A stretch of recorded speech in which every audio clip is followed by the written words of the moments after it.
सांग माने इमेजिन करंतु जड़े छात्र अच्छी जी कि दिन राति पाठ पढ़े आखि लाल हो जाए निद भांगी जाए किंतु जब एग्जाम हॉल पहुंचे तो सेबे तार दिमाग ब्लैंक हो जाए।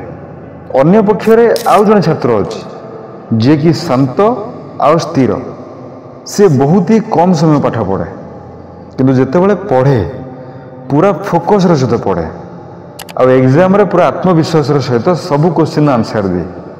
तो सांग माने ए दुई जन छात्रों भितर कौन फरक अच्छी?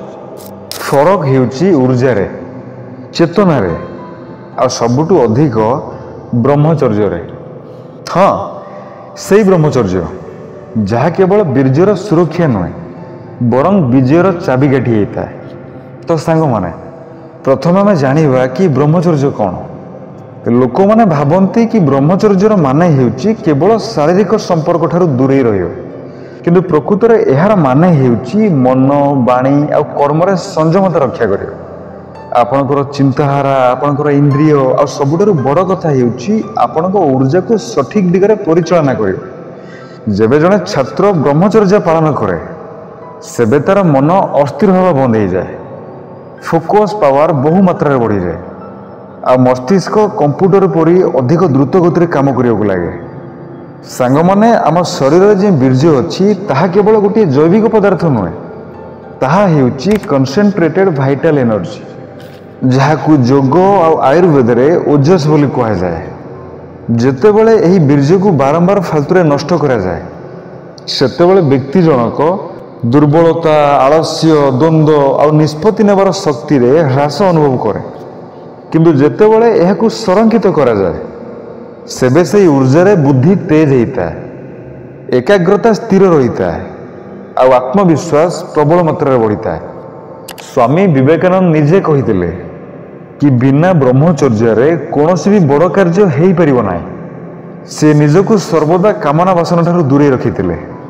तांकर स्मरण शक्ति एते प्रखर थिला कि से कोनोसी भी बही को एकाथरे पढ़िकी ताको संपूर्ण भाव मन रखि पारुथिले। तांकर स्मरण शक्ति और बाक शक्तिर रहस्य थिला ब्रह्मचर्य। जदि आपनक स्मरण शक्ति दुर्बल होता है तो हेई पारे कि आपण निजर ऊर्जा को भूल दिगरे नष्ट करछन। जेबे जने छात्र ब्रह्मचर्यर पालन करे सेबे ता मनरे स्थिरता आसे, फोकस पावर बढ़े आ सी जहाँ भी पढ़े ताहा लंबा समय पर्यंत मन रुहे। जेमिति एपीजे अब्दुल कलाम जी तांकर भी जीवन अत्यंत अनुशासित और संयमित थिला।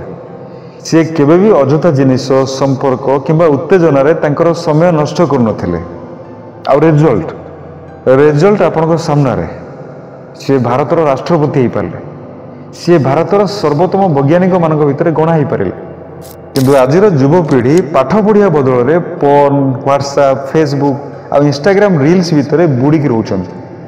गोटे मिनिट्र उत्तेजना आपण को गोटे सप्ताह एकाग्रता को बर्बाद कर दे पारे। राति रे मोबाइल रे स्क्रॉल करने टाइम रे जो उत्तेजना क्रिएट हुए ताहा आपण को ब्रेन को अनकॉन्शियस स्टेट को नहीं जाए आ तापरे ना आपण को भल निद हुए आ ना ही आपण को मन शांत रुहे। जदि आपण लाइफ रे सतरे किछि हेबा पई चाहुचंती आईएएस ओएएस डॉक्टर इंजीनियर अबा निजर कोनोसी बिजनेस करियो चाहुचंती तो सर्वप्रथम निज ऊपर जितिया शिखंतु। मु जानी आरंभ टिके कष्ट लगे कारण मन अभ्यास गोलाम होता है किंतु जेबे आपण डेली बेसिस रे सकाळे उठी गोटे संकल्प नेबे कि मते मो लक्ष्य पर्यंत पहुँचबार अच्छी सेबे आपण सेई दिग आड़कू निजको बदलई चलिए। भावंतु जदि स्वामी विवेकानंद जी चाहिए तो सी भी कामना वासनार सुखरे फसी पारि किंतु सी ब्रह्मचर्यर बल रे ज्ञान शक्ति और आत्मविश्वास को बाछि नेले आ ये पूरा दुनिया तांकर सम्मान करने लगे। So friends how to practise brahmacharya. सांग माने आपण सकाळे ब्राह्म मुहूर्त उठंतु माने 4टा ରୁ 5ଟା भितर रेगुलर बेसिस रे ध्यान योग और प्राणायाम करंतु। मोबाइल रो लिमिटेड यूज करंतु। अश्लीलता फोन और उत्तेजित सामग्री ठारू निजको दूरे रखंतु। सात्विक भोजन करंतु। निज जीवन लक्ष्य को कागज रे लिखिकी ताको डेली पढ़ंतु। सांग माने ब्रह्मचर्य कौन झंझीर नुहे ताहा तो महानता आड़ को जीवार गोटे सीढ़ी होता है ଯିଏ ଏହାକୁ ଆପଣେଇ ନିଏ ତା ଭିତରେ ସେଇ ତେଜ ଆଉ ଚେତନା ଆସିଯାଏ। ଏସବୁ ଜିନିଷ କୌଣସି ବହିରୁ ଶିଖାଯାଏନି, ବରଂ ନିଜ ଅନୁଭବରୁ ଆସେ। ତ ଏବେ ନିଷ୍ପତ୍ତି ଆପଣଙ୍କର। ଆପଣ କିଛି କ୍ଷଣର ସୁଖକୁ ବାଛିବେ ନା ସେଇ ଉଚ୍ଚତାକୁ ଛୁଇଁବେ ଯିଏ ନିଜ ଉପରେ ବିଜୟ ପ୍ରାପ୍ତ ପାଇଯାଆନ୍ତି। ଯଦି ଆପଣ ବ୍ରହ୍ମଚର୍ଯ୍ୟର ଶକ୍ତିକୁ ଜାଣିଛନ୍ତି ତ ଏଇ ଭିଡ଼ିଓକୁ ନିଜ ସାଙ୍ଗସାଥିମାନଙ୍କ ସହିତ ସେୟାର କରନ୍ତୁ ଆଉ କମେଣ୍ଟ ବକ୍ସରେ ଲେଖନ୍ତୁ କି ମୁଁ ବି ବ୍ରହ୍ମଚର୍ଯ୍ୟର ପଥରେ ଚାଲିବି। ଆଉ ଆପଣ ଏଇ ଯେଉଁ ଷ୍ଟେପ୍ ନେବେ, ଏଇ ଷ୍ଟେପ୍ ହିଁ ଆପଣଙ୍କର ପୁରା ଜୀବନକୁ ବଦଳେଇ ଦେବ, ଗ୍ୟାରେଣ୍ଟେଡ୍।